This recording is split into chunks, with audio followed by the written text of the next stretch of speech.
everybody. Welcome to the Buckeye Weekly Podcast. I am Tony Gerdeman here with Kevin Noon. Kevin, how's it going?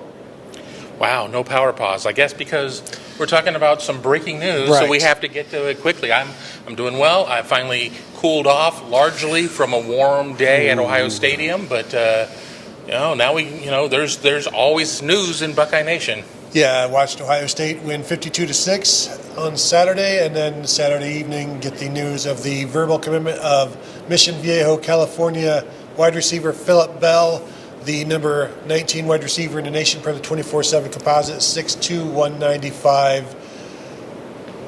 Kevin, a Brian Hartline wide receiver, chooses Ohio State over USC, and took like 5 official visits in the spring.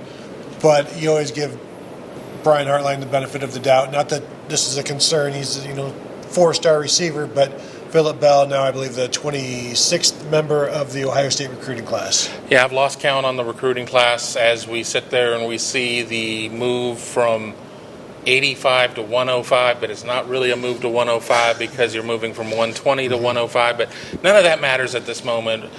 Mission Viejo, a school that I'm very familiar with. They were in my league when I was in high school, so I know Mission Viejo well. Right. Granted, Phillip Bell's parents may be younger than me. I don't know, but I think this is a huge get. 6'2", 195. I think a lot of Ohio State fans got focused on some of the names that were out there earlier. Certainly, Jamie French being one of them. You've got DeCorian Moore. They always kept swinging at Phillip Bell, and that this is not a case of if Ohio State wanted to bring in an in-state guy, and they could. I mean, still look to to Preston Bowman out of Pickerington North, who's committed to Kentucky, but Phillip Bell had a real list of finalists, got it down to 2, Ohio State and USC, and Ohio State goes into Southern California and lands him. Yeah, with a guy that just Brian Hartline offered him, so he wants him, and they stayed with it. You've got this tier of guys, and when things start falling off, then you increase and you raise up the other guys. And Phillip Bell, they finally get somebody. This is now their 3rd wide receiver commit. But Phillip Bell, last year as a junior, 56 catches for 644 yards, 7 touchdowns. He transferred into Mission Viejo last year. Before that, he was at Sacramento Christian Brothers, where as a sophomore, 818 yards and 20 touchdowns. As a freshman, Kevin, 56 catches, 1,002 yards, 12 touchdowns. So he's very effective in the red zone, good route runner, tough to defend one-on-one. He's just a guy that gets open, makes catches.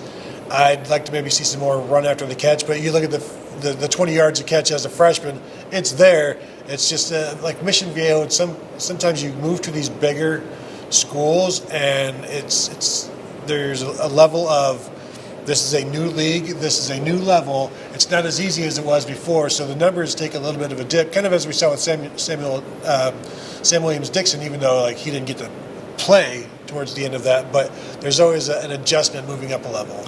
Right, and that's the thing because, Mission Viejo is not Mater Dei or St. John Bosco, but it is a very competitive school. They've changed the leagues. I couldn't tell you which league they're out in now, but it's a lot harder than maybe when you're up in Sacramento. There are a couple of big schools in NorCal that put out some kids, but the majority of the talent is in Southern California, and Mission Viejo is certainly one of them that does that. Ohio State still hasn't been able to necessarily break through out of Mater Dei. You got to hold on to Chris Henry Jr., but I like that Bell seems to have a pretty big body. He could still probably fill out a little bit more. I think he could probably play at 210. I just think that this is a huge get when you sit there and you kind of look at, Ohio State has a slot guy in the class and has a couple of outside guys, and I think that's the mixture that they want to have. And I don't know if they're necessarily done. I think they could maybe add a 4th guy to the class at wide receiver. Again, we're talking about how numbers are just kind of getting thrown to the wind, but you just got to see. But I've never been one to to doubt Brian Hartline when it comes to his evaluations. Yeah, and I think I said they've got now 3 receivers. It is 4, like you said, with Bod Penn-Miller, the Ohioan, playing quarterback. See, and I had him as an athlete still. Yeah. I was. So, and I always forget about Dazee Jones as that slot guy. But if you watch his highlights in his film, like that dude is an elite route runner, and he gets open. He's got some Jackson Smith and Jigba to him in terms of just the routes and the difficulty of defenders staying with him. And, of course, you look at Quincy Porter, who is, to me, he is an elite receiver. He's like 6'3", 190, but... I don't know how people are not talking about... I mean, Yeah. You know why? Jeremiah Smith casts a long shadow. But people aren't talking about Mylan Graham. Right. And I don't know that he actually got out there today, but, again, a 5-star wide receiver that comes in, and it's... Everybody knows now why the gravity surrounds Jeremiah Smith, the way people talk about him. But you've got Phillip Bell. The last receiver Ohio State signed from California would be Chris Olave. Sounds right. Yeah, so, hey, not bad. And then, as you said, do everything you can to keep Chris Henry Jr. Who was here in Columbus this weekend. So I don't think there's any concerns there, but certainly there are always concerns. Right. It's Cruton. Yeah, you're not going to get lazy about that one. They're certainly going to stay after him. So now they pretty much have all of the positions covered in terms of the receivers, but Bod Penn-Miller, more of a developmental guy. So You don't redshirt these days, but you bring him in and redshirt him. Right, and he's completely fine with that because he's not going to be able to play receiver to learn the position necessarily until he finally gets here because he's playing quarterback at Ontario. You get him in, and he knows the score on that, and he's an elite athlete, but it's going to take a little bit of time. I mean, it takes elite receivers time. I mean, we can talk about Jaden Ballard was a top 100 recruit. And it's taken him some time. So you get him in, you see where they go.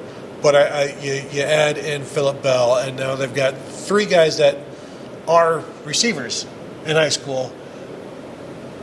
Will there be more? I know there are still guys out there, but the numbers are dwindling. But also, there is still a senior season to be played.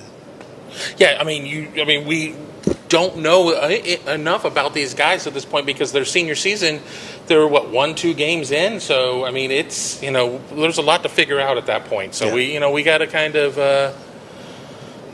sit there and temper our expectations. And for on guys that you're like, oh, I'm not sure if he's there. Well, you've also got to give him the benefit of the doubt. Mm-hmm. Yeah. So pretty good get for the Buckeyes.